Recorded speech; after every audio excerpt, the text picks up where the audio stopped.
Vision and growth is so critical inside of any real estate business. And you can't just be in that position and say, hey, we're in a declining market, so you know what, I'm not really going to grow this year.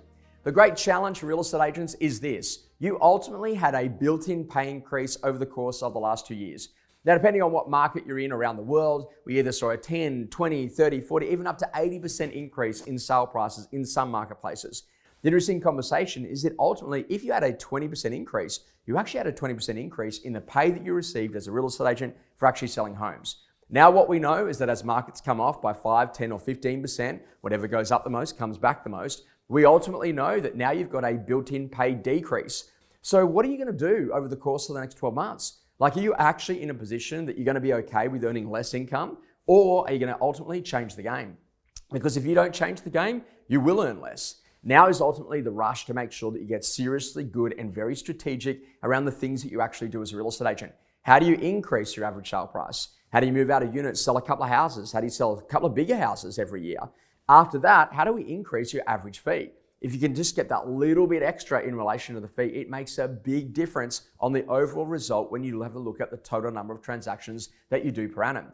And in addition to that, how do you increase the volume? Now, the volume of transactions is really critical. If you're at 20, how do you take it to 22? If you're at 30, how do you get to 40? If you're at 40, how do you get to 80? If you're at 80, how do you get to 120 transactions a year? And it ultimately comes back down to is that every single thing that we talk about in vision and growth comes back down to whether or not it's a system or a person. What are the systems that you're missing out on? What are the people that you need to add to ultimately build out your formula for success? Now, this is going to be a really critical time for real estate agents because we start to see the days on market increase. Having a system to shorten days on market, like a managed sales process, is a really critical process to make sure that you can boom volume so you can do more transactions more often. And in addition to that, improving that clearance rate actually means that you can actually list closer to the number of properties that you're going to sell.